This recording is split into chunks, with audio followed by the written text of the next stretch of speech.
بھیانک صورتحال ہے کہ پورے کا پورا شہر ڈوب جاتا ہے اور حکومت جو ہے وہ اپنے خوابے خرگوش سے نہیں اٹھتی. اور یہ زبانی کلامی بیانات دے کے یہ ایم کیو ایم والے، یہ پیپلز پارٹی والے صرف اور صرف زبانی کلامی بیان دیتے ہیں، اس کے علاوہ کاروائی ان کی کارکردگی جو ہے بالکل نہ ہونے کے برابر ہے. اور یہاں پہ اگر ان کو دیکھیں سب سے بڑی بات ہے یہ وفاق بھائی، وفاق تعاون اگر نہیں کرتا تو تمہارے پاس جو فنڈ ہے، جو تمہارا صوبے کا فنڈ ہے، اس کے کم از کم شہر کا جو فنڈ ہے کراچی پہ تو لگاؤ، کم از کم کراچی کو تو لاوارث مت کرو. یہاں پہ حالات یہ ہیں کہ اس وقت انسان چل نہیں سکتا، پورے کا پوری گاڑیاں ڈوبی ہوئی ہیں، پورے کے پورے بندے ڈوبے ہوئے ہیں. اور دیکھیں یہاں پہ نظام اس طرح اگر چلے گا تو بہت مشکل ہو جائے گی.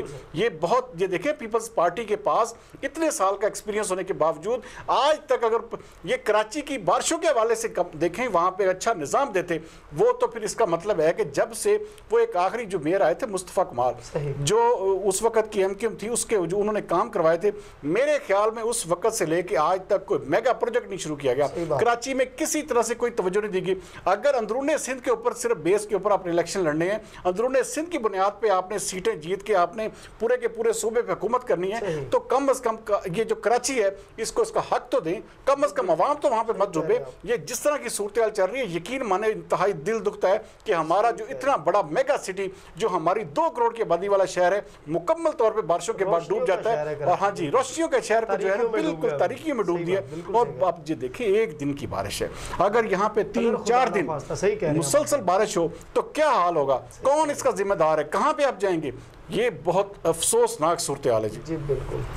سردار صاحب، وزیر اعظم عمران خان کی جانب سے وزیر اعلیٰ عثمان بزدار صاحب کو کلین چٹ مل گئی، اس بارے میں آپ کا کیا کہنا؟ دیکھیں جی، اب اس حوالے سے تو میں اتنا کہوں گا کہ ہمارے جو سوشل میڈیا کے جو دوست ہیں نا، جنہوں نے ایک بھونچال اٹھایا ہوا تھا کہ جی عثمان بزدار صاحب کو تبدیل کر دیا گیا، یہ انتہائی افسوسناک بات ہے کہ آپ ایک سٹنگ جو چیف منسٹر ہے اس کے حوالے سے آپ ایسی باتیں پھیلا دیں کہ جی کل وہ فلاں بندہ جو ہے وہ اٹھ کے آ کے حلف لے لے گا، جی فلاں بندے کو وزیر اعلیٰ بنا دیں. اب مختلف علاقوں کے مختلف ایم پی ایس کی تصویریں باقاعدہ اور پی ڈی اے کے اپنے بندے اس کو وائرل کر رہے تھے کہ جی فلاں کو وزیر اعلیٰ بنا دے، فلاں کو وزیر اعلیٰ بنا. یا بھائی دیکھیں سب سے بڑی چیز یہ ہے کہ سوشل میڈیا پہ بیٹھ کے آپ اس طرح سے آپ دیکھیں ایک بڑی ایک اتھینٹیکیٹڈ سیٹ ہوتی ہے.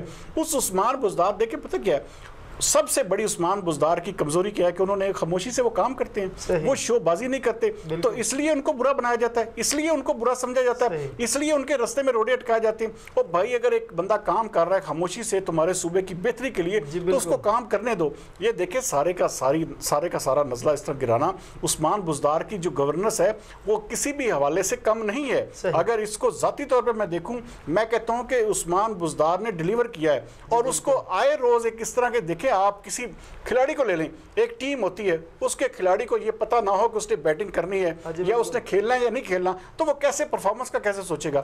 اس کی نظر میں روزانہ کی بنیاد پہ آپ عثمان بزدار کے ذہن میں یہ چیز جب ڈال دیتے ہیں کہ عثمان بزدار کو ہٹایا جا رہا ہے تو یہ بڑی زیادتی والی بات ہے. برار صاحب سب سے بڑا افسوسناک پہلو یہ ہے کہ پاکستان تحریک انصاف کے اپنے ہی لوگ ان چیزوں کو پھیلاتے ہیں. اور سوشل میڈیا پہ ایک طوفان برپا تھا کہ جی عثمان بزدار کو جو فیصلہ ہو گیا، جی فیصلہ کر لیا گیا.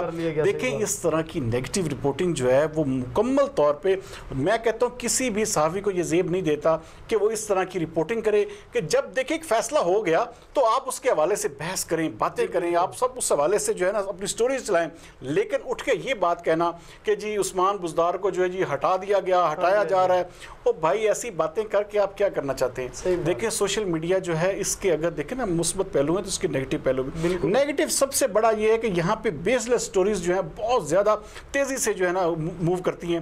لیکن دیکھیں اگر گورننس کی بات کی جائے یا اگر دوسرے نظام کی بات کی اس پہ بات ہو سکتی ہے، لیکن جب ایک آپ مکمل طور پہ 2 سال ایک بندہ صوبہ چلا چکا ہے، اب اس کو سمجھ آ رہی ہے، اب اس کو کام کا پتہ چل رہا ہے، تو اس کے ہٹانے کی باتیں کرنا اور اس کو اس طریقے سے ملائن کرنا میں کہتا ہوں اس کی ذاتی شخصیت کو خراب کرنے والی بات ہوتی ہے. اور اٹھ کے سب سے بڑا ایشو کیا ہے کہ سوشل میڈیا پہ کون بندہ ہے, کون ایسی چیزیں ہیں جو پھیلاتا ہے کہ جی وزیر اعلیٰ عثمان بزدار جا رہے ہیں یا جا چکے ہیں, اس طرح کی باتیں کر کے صرف اور صرف اپنی ذہنی تسکین دیتے ہیں. لیکن عمران خان صاحب کا یہ فیصلہ بہت زبردست ہے اس حوالے سے کہ انہوں نے عثمان بزدار کو جو ہے سسٹین کیا, ان کو کہا کہ اپنا کام جاری رکھیں, اور انہوں نے مکمل طور پہ اعتماد دیا کہ بلا خوف و خطر, اور انہیں چاہیے.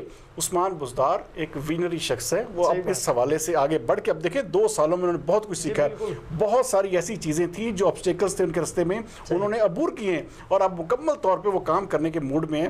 تو انہیں میرے خیال میں جو ہے نا ابرار صاحب ذاتی طور نہیں کام کرنے دینا چاہیے, اور انہیں مکمل طور پہ جو صوبے کا ان کا ایجنڈا وہ جس طرح وہ کام کر رہے ہیں خاموشی سے, وہ ایک اچھے طریقے سے کام کرتے رہے. ہمیں کوئی جو ہے نا شو بازی نہیں چاہیے, باقی ہمیں کام چاہیے. میں کہتا ہوں کہ عوام کو ابھی بہت سارے کام ایسے کرنے والے, دیکھیں یہ حکومت ان کے پاس 5 سال ہے ابرار صاحب. اب حکومت سب سے بڑا مسئلہ کیا ہے, آپ 5 سال حکومت کو مینڈیٹ لے کے آئے ہیں, آپ 5 سال دیں, دیکھیں اگر یہ کام نہیں کریں گے تو اگلی دفعہ الٹیمیٹلی یہ لوگ نہیں ہوں گے. تو اب اگر ان کو حکومت ملی ہے تو ان کو موقع دیں. سب سے بڑی چیز یہ ہے کہ میں ایک ذاتی طور پہ یہ کہوں گا کہ سوشل میڈیا کے حوالے سے جو ہے اپنی جو ہمارے ایکٹیوسٹ حضرات ہیں ان کو کم از کم اس حوالے سے سوچنا چاہیے کہ ایک بندہ ایک اچھا کام کر رہا ہے تو اس کو کام کرنے دینا چاہیے, نہ کہ اس کی راہ میں آپ روڑے اٹکائیں. بہت شکریہ سردار صاحب. بریو یو وتھ سردار امین خان آج اختتام کو پہنچا. کل تک کے لیے مجھے دیجیے اجازت. پاکستان زندہ باد.